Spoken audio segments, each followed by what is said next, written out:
Et salut à tous, c'est Axel, et pas mal de vidéos d'Update Rust en ce moment, puisque Facepunch est assez actif, même très actif.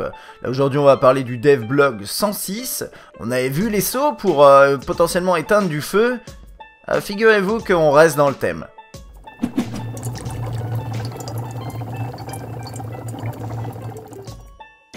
Donc concrètement, j'ai publié une vidéo hier dans laquelle je vous montrais les sauts qui sont arrivés via la mise à jour qui est arrivée hier le 14, il me semble. Mais il y avait une raison assez profonde finalement à l'arrivée de ce truc-là. Et bien c'est ça.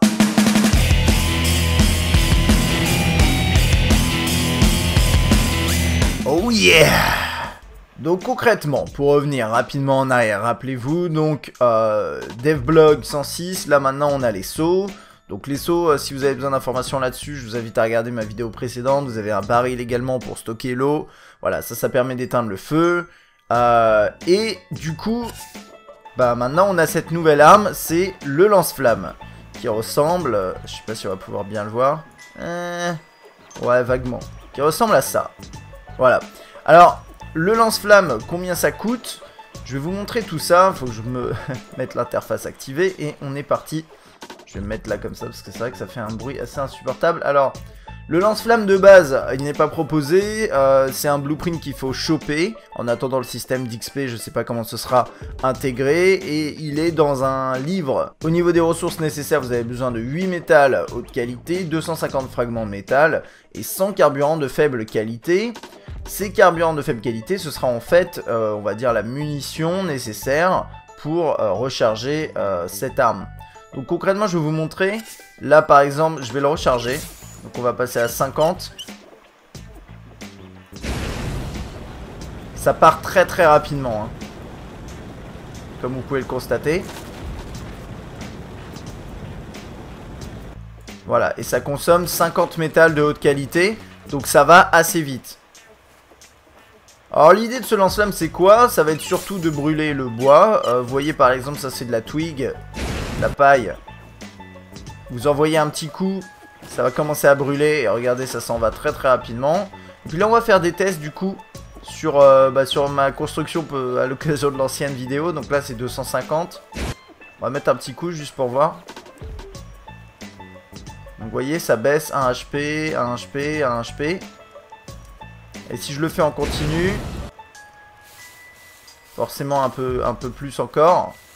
Vous voyez, ça brûle assez vite, hein. Mais ça demande quand même un petit peu de, voilà, un petit peu de ressources, hein. Alors qu'est-ce qu'on a d'autre? Est-ce que par exemple on peut faire brûler les panneaux? J'imagine que oui. C'est assez efficace contre les panneaux. Et là normalement le feu continue à faire des dégâts. Là vous faites des dégâts à quoi? Là ça fait des dégâts à la fondation.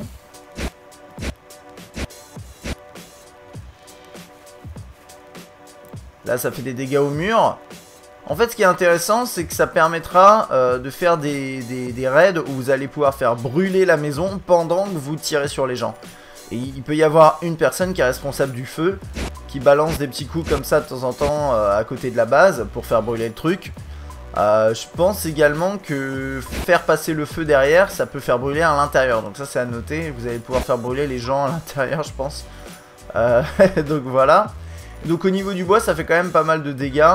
On va tester rapidement sur d'autres surfaces parce qu'apparemment pour l'instant ça fait aussi des dommages sur tout ce qui est pierre. Mais un peu moins. Mais quand même pas mal. Et ça ils sont pas sûrs de vouloir le laisser. Parce que c'est vrai que ça a pas trop de sens. Enfin, le feu oui en bonne quantité c'est censé quand même détruire beaucoup de choses. Mais la pierre... petit peu compliqué quand même. Et au niveau du métal, je pense par contre que ça fait rien. On va vérifier ça. Non. Il y a un truc qui vient de péter là-bas. Non, le métal, ça fait rien. Donc ça sert à rien d'utiliser ça contre du métal. Que dire de plus? Ça se diffuse pas mal, hein. Vous mettez une flamme. Et on va passer de nuit pendant ce temps-là. Comme ça nous permettra de voir un peu... de voir un peu ce que ça donne. Wow. Peut-être... c'est pas mal, hein. Les effets de lumière, les effets de feu, c'est assez sympa. Je vais plutôt passer à... allez, on va plutôt se mettre, je sais pas...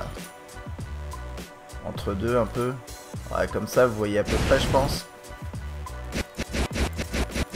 Donc ça peut commencer à créer une ambiance assez sympa. C'est vrai que au niveau des balles incendiaires, des roquettes incendiaires, on avait déjà la possibilité de faire pas mal de dégâts de flammes, de feu.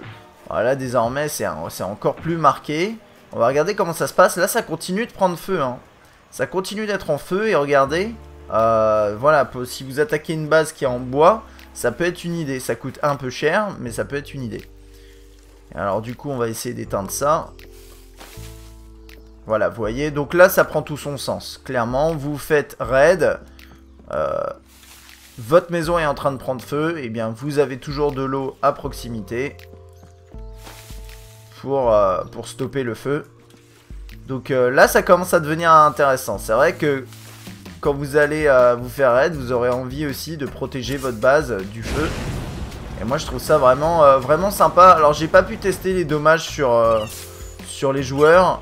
On peut éventuellement tester ça sur un animal très rapidement. C'est un petit peu méchant, mais je me demande si ça fait de la viande cuite directement. Il y a des chances que non. Bon, contre les animaux c'est pas forcément la meilleure des idées.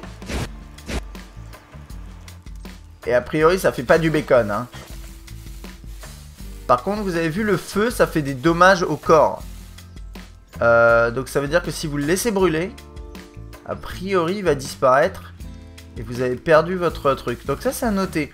Et ça devrait être la même chose a priori pour les joueurs. C'est-à-dire que ok vous allez brûler quelqu'un, le tuer, mais je pense que tant que le feu continue, si vous voulez looter la personne, a priori il va falloir, à moins que le loot sorte de la personne quand elle brûle, mais j'ai un petit doute quand même. Voilà, faites attention peut-être à ça. Donc voilà, c'est à peu près tout ça pour le lance-flamme. Plutôt sympa, j'ai hâte de voir ce que ça donne in-game. Ensuite, on a eu quelques améliorations de performance. Là, je tourne à fond et c'est vrai que ça a l'air un tout petit peu plus fluide. À voir sur un serveur avec du monde, mais effectivement, ça a l'air un peu mieux. Ils ont également changé dans les performances ici. Vous pouvez passer à 200 dans affichage des objets et qualité des arbres. À tester de base, en fait, je crois que ça allait jusqu'à 100.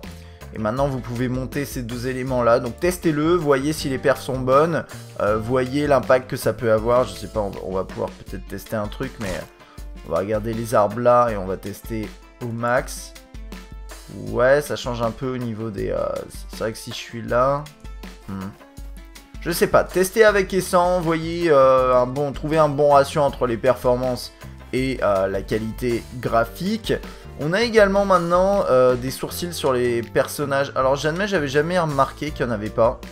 Et apparemment on n'en avait pas avant. Ouais, effectivement on n'en avait pas avant. Donc ça a été ajouté. Et d'ailleurs ça leur a permis de faire un peu une référence au fait qu'ils avaient prévu en effet de rajouter la notion de poils, de pilosité. Donc pour avoir des cheveux tout simplement pour les personnages. Peut-être des poils sur le torse, je sais pas trop. Donc ça c'est une chose à noter, c'est qu'effectivement ils devraient rajouter normalement des poils, des cheveux dans le jeu. Et puis sinon je vais juste vous lister 2-3 trucs. Je vous inviterai à aller voir le changelog sur le site playrust.com pour accéder vraiment au visuel, etc. Mais concrètement, vous avez un nouveau joueur, une nouvelle race, on va dire, asiatique, qui a été ajoutée, qui est pas mal, mais qui n'est pas encore déployé sur les serveurs, donc ça va falloir peut-être attendre un tout petit peu.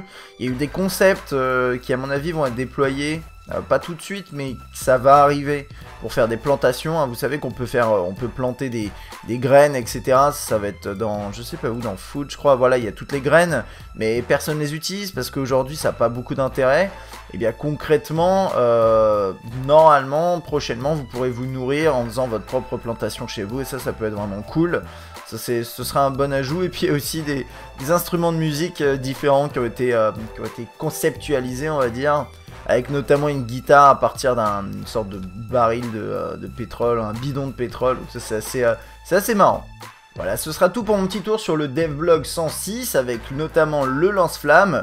Plutôt intéressant, dites-moi ce que vous en pensez dans les commentaires. N'hésitez pas à mettre un petit like et à partager la vidéo si elle vous a plu. Moi je vous dis à bientôt, salut. Ah, quel me plaît.